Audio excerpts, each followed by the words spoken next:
What if I told you the greatest heavyweight boxer of all time isn't Muhammad Ali, isn't Mike Tyson, and isn't even the unstoppable Joe Louis? What if the answer is Lennox Lewis?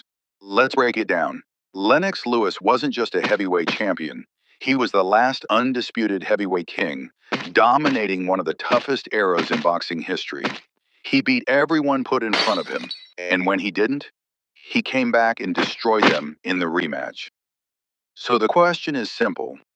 Does Lennox Lewis have the greatest heavyweight resume and skill set of all time? Let's talk about what made Lennox Lewis so dangerous. First, the jab.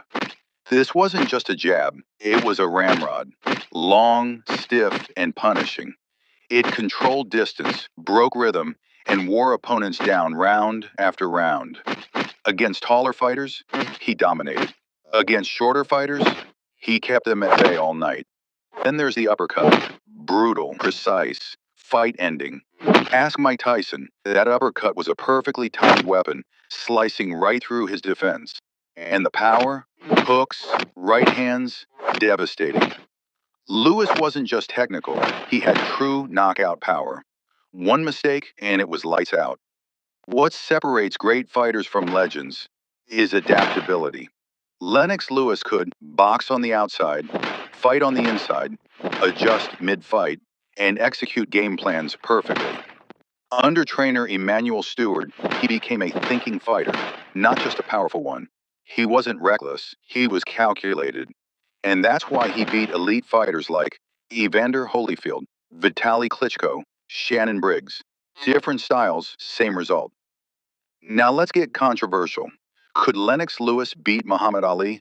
Ali had speed, movement, and heart, no doubt. But Lennox Lewis brings something Ali struggled with: size plus power plus discipline. Lewis stands 6 feet 5 inches with a long reach. He controls range with that jab, something Ali relied on himself.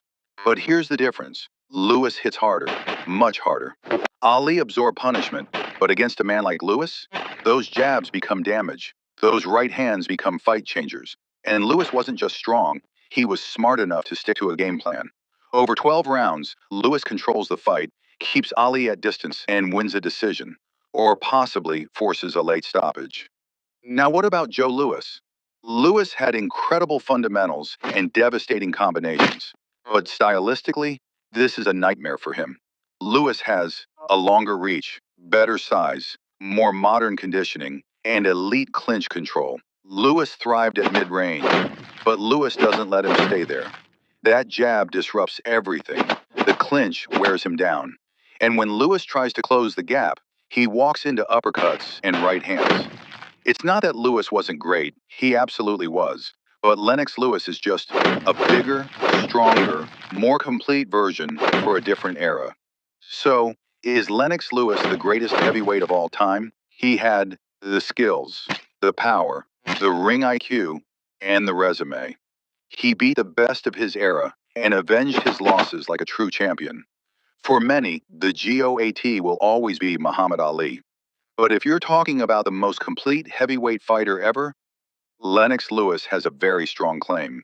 What do you think? Is Lennox Lewis the GOAT, or does the crown still belong to Ali? Drop your thoughts in the comments. And don't forget to like and subscribe for more boxing content.